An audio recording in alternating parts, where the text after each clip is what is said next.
केशव, हे केशव, बाहेर ये.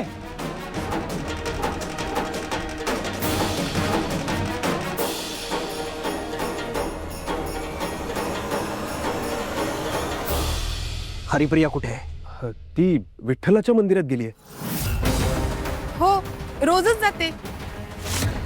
तिचं विठ्ठलाचा वेळ सोडवायचं होतं ना, मग मंदिरात कसं जाऊ दिलं तिला?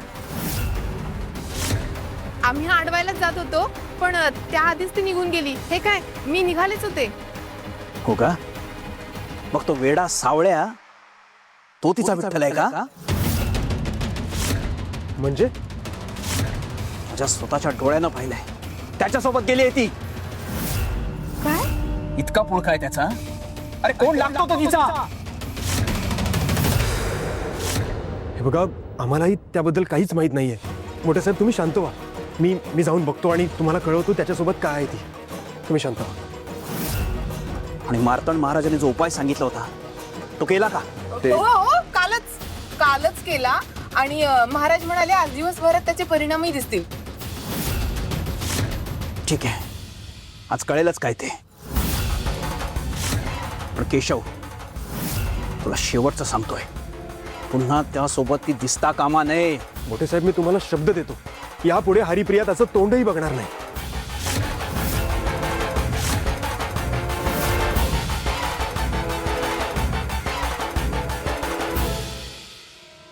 तू खोटं का बोललीस त्यांच्याशी? तुम्ही पाहिलत ना ते किती भडकले होते ते. अहो, त्यांना शांत करण्यासाठीच खोटं बोलावं लागलं, नाहीतर ते अजून भडकले असते. आणि कधी कधी सत्य वाचवण्यासाठीच खोटं बोलावं लागतं. ठीक आहे, मी येतो जाऊन. आलोच बघून ती हरिप्रिया कुठे गोण दळते ती.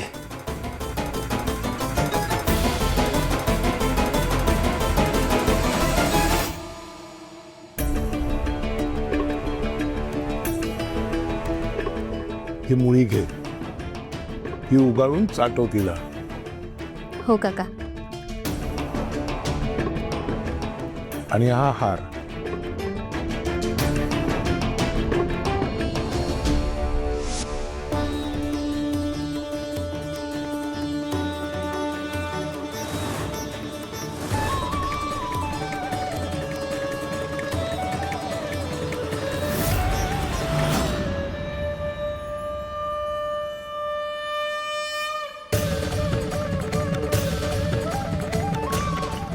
चोपवेल.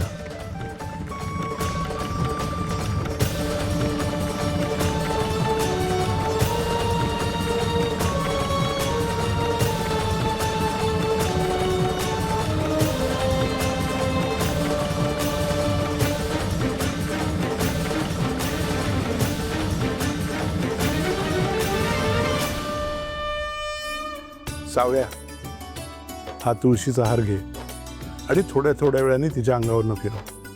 ताप उतरेल.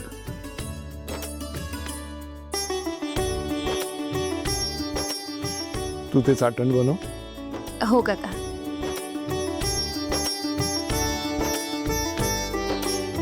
यशोदा, 2-4 दिवस आजारपण सहन कर. तुझी सेवा करण्याच्या निमित्ताने हरिप्रिया इथे येत राहील आणि त्या निमित्ताने सावळ्या आणि तिच्यातले ऋणानुबंध जुळत राहतील.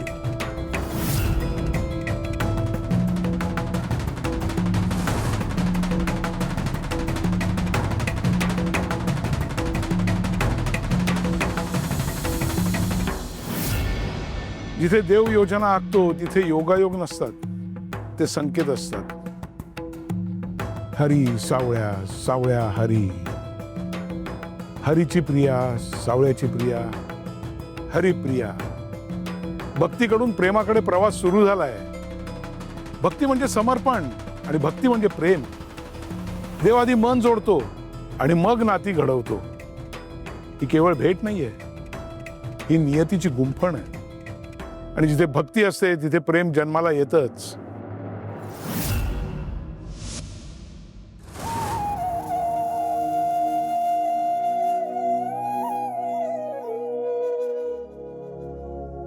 नारायण,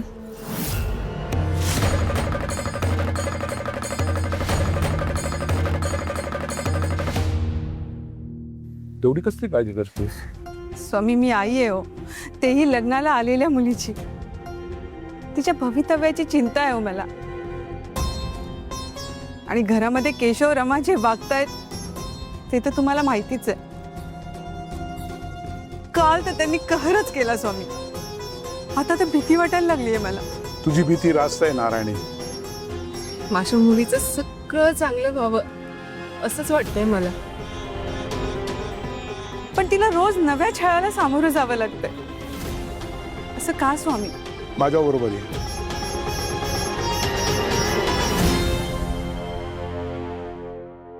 यातलं एखादं मडकं वाजवून बघ आणि आम्हाला दे.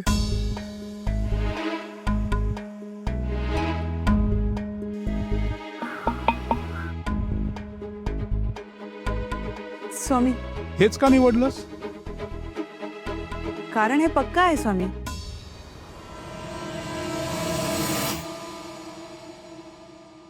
आणि मग हे का नाही निवडलंस? स्वामी ते कच्चं मडकं आहे, वाजवलं तर तडकून फुटेल. आयुष्य हे असंच असतं.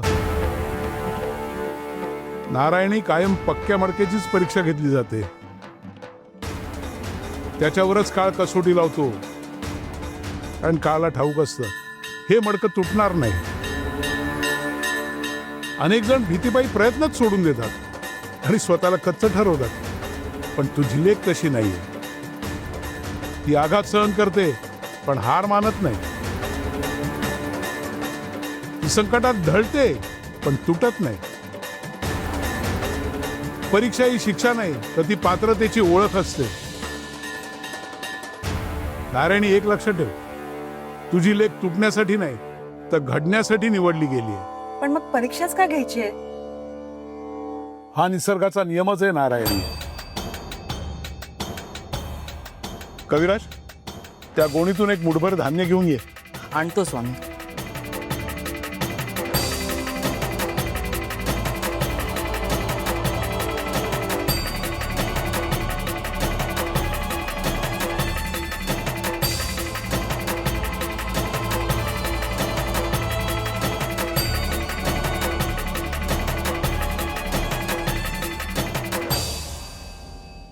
हे धान्य पिकवण्यासाठी शेतकरी किती कष्ट करतो, किती परीक्षा देतो.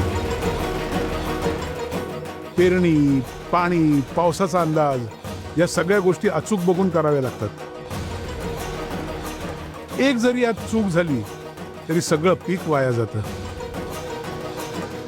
चांगलं पीक हवं असेल तर त्याच्याकरता मेहनत आणि परीक्षा ही द्यावीच लागते. पण मग स्वामी, ही परीक्षा कधी संपणार?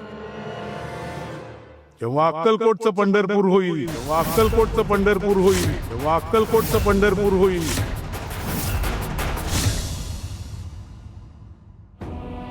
श्री हरी विठ्ठल, जय हरी विठ्ठल, स्वामी विठ्ठल, समर्थ विठ्ठल.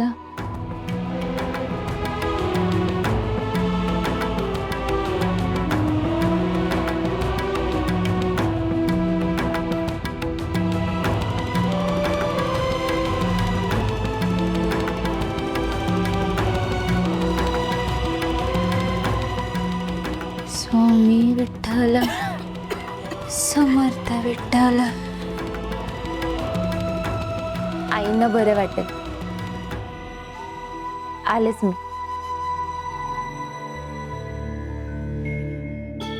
श्री हरी विठ्ठल, जय हरी विठ्ठल, स्वामी विठ्ठल.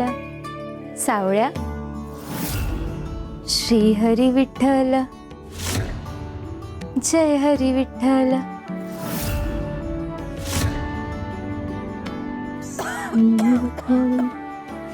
समर्थ विठ्ठल. श्री हरी विठ्ठल, जय हरी विठ्ठल, स्वामी विठ्ठल, समर्थ विठ्ठल.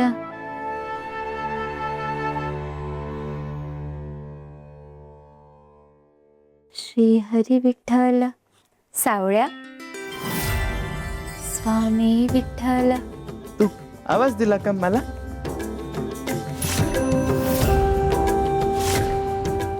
नाही तर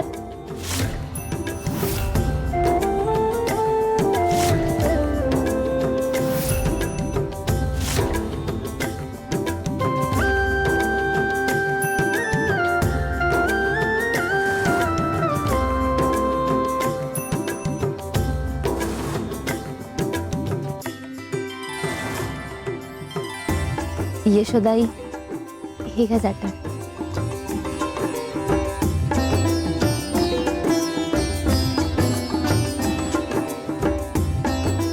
बरं वाटतंय?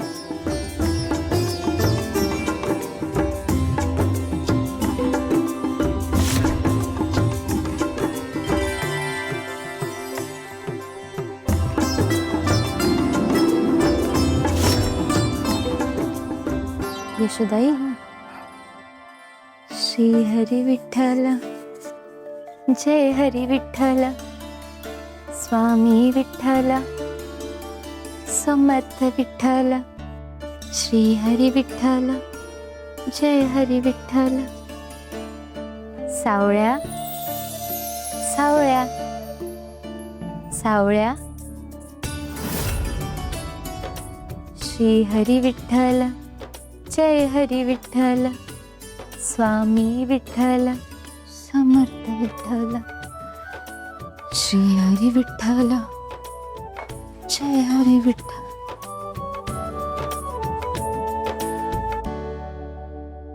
आईंचा आता पुत्रच आहे. आता तुम्ही झालात ना शांत? त्या दिवशी तू मला विहिरीत उडी मारू दिली नव्हतीस. ते मला लागलं असतं म्हणूनच उडी नव्हती मारू दिलीस ना. हो, तुम्हाला लागू नये म्हणूनच. पण आज अचानक का विचारत आहात? नाही, काही नाही.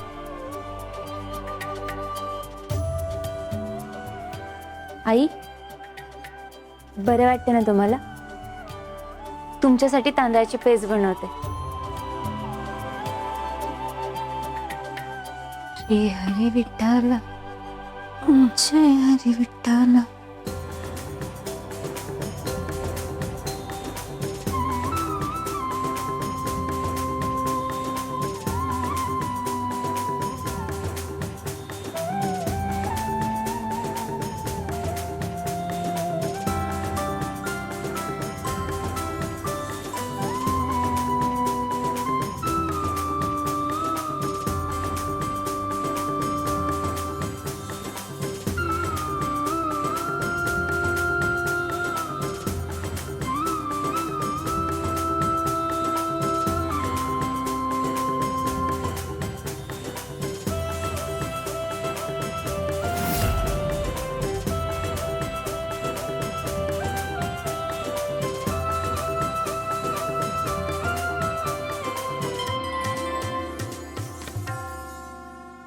श्री हरी विठ्ठल. सावळ्या सावळ्या श्री हरी विठ्ठल जय हरी विठ्ठल. सावळ्या सावळ्या स्वामी विठ्ठल समर्थ विठ्ठल.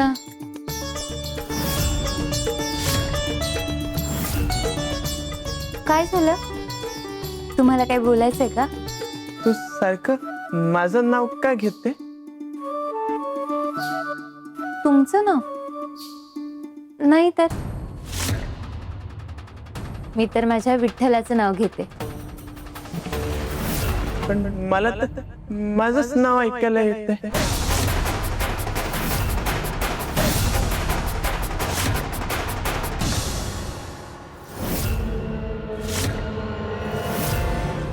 हरिप्रिया,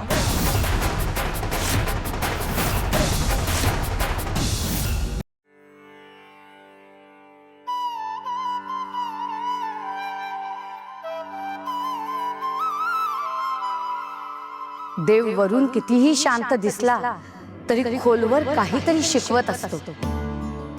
सुंदरा, मनातल्या मनात बोलण्यापेक्षा स्पष्ट बोल ना. बरं, आता मला एक सांग, हे मडकं कच्च आहे की पक्क आहे? कच्चय स्वामी देवा. ते तुला कळतंय, पण त्यांना कळत नाहीये. त्याचं काय? काही लोकांचा हाच गोळ असतो, स्वतः कच्च असताना स्वतःला पक्क समजतात. जेव्हा अज्ञानाला अहंकाराची जोड मिळते ना, तेव्हा विनाश अटळ असतो. तुम्ही कुणाबद्दल बोलताय? तो केशव, अधिकारी, मार्तंड ते एका माळेचे माणे. स्वतः कच्चं असताना स्वतःला पक्क समजतात. पक्क मडकं परीक्षेला तयार असतं, कच्चं मडकं परीक्षेला तयार होत नाही. परीक्षा टाळणं म्हणजे तुटण्याची वाट निवडणं.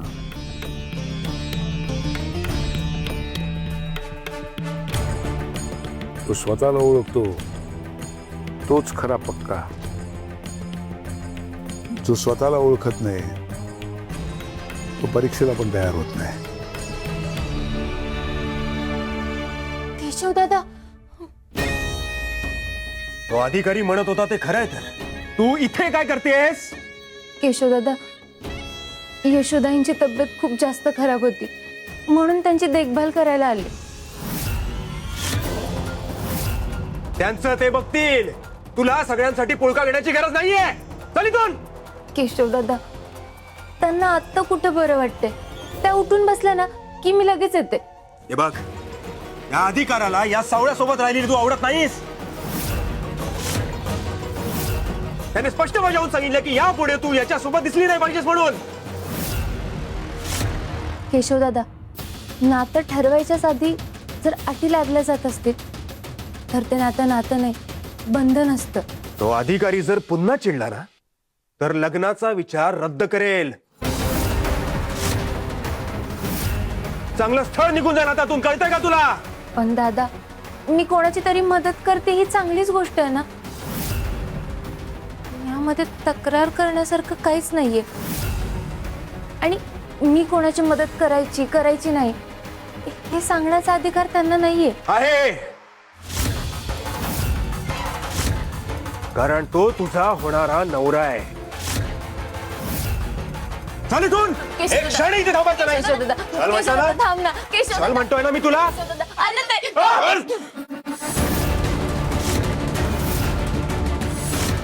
सोड तिला. जा तू, जा जा तू. केशव दादा, केशव दादा, केशव दादा, त्याला काही करू नका. तू माझ्यावर आवाज चढवतोस? तुझी एवढी हिंमत?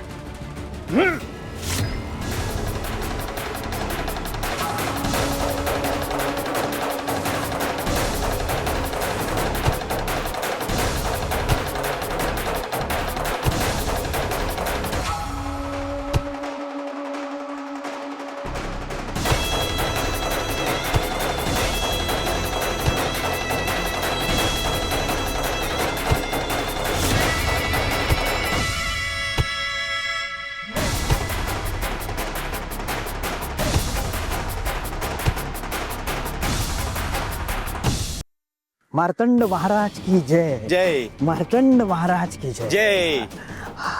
मार्तंड महाराज, काल रात्री आपण जो हरिप्रियासाठी उपाय केलात त्याचा परिणाम आज दिसेल ना? नाही, मला तो केशव असा म्हणाला. गुरुदेव गुरुदेव, तो उपाय तर अयशस्वी झाला. गुरुदेव गुरुदेव. मग तो केशव असं का म्हणाला? केशवकडे पैसा नाही, हा अधिकारीच खरा शिकार आहे. याला जाळ्यात ओढतो, मोठी कमाई होईल. महाराज, आपण कसला विचार करता? काय? हो, मला पण हेच वाटतंय. सांगतो मी याला, सांगतो. केशव काय म्हणाला ते सोड. तुला हरिप्रियाला मिळवायचंय ना? गुरुदेव गुरुदेव. हो महाराज, त्यासाठीच तर एवढे सगळे प्रयत्न करतोय. मग ऐक, केशवची धनशक्ती कमी पडते. हरिप्रियाला ज्या बाईच्या आत्म्याने पछाडलंय ती लोभी होती. तिला दागिन्याची हौस होती, पण तिची ती इच्छा अपूर्ण राहिली. ती मरून गेली आणि आता ती लग्नाला आलेल्या मुलींना पछाडते. त्यांच्या माध्यमातून तिची हौस पूर्ण करू पाहते. तिची इच्छा पूर्ण करायची असेल तर आपल्याला दागिने हवेत. एक विधी करावा लागेल आणि मग ते दागिने तिला अर्पण करावे लागतील. आणि मग ती तृप्त होईल आणि हरिप्रियाला ती सोडून देईल. बोला मार्तंड महाराज की जय मार्तंड महाराज की जय. गुरुदेव गुरुदेव. भीती आणि हाव माणसाला सहज जाळ्यात अडकवतात. हे बघ, तू जर तिची इच्छा पूर्ण केलीस तर तुझी इच्छा पूर्ण होईल. गुरुदेव गुरुदेव. तिची इच्छा की तुझी हाव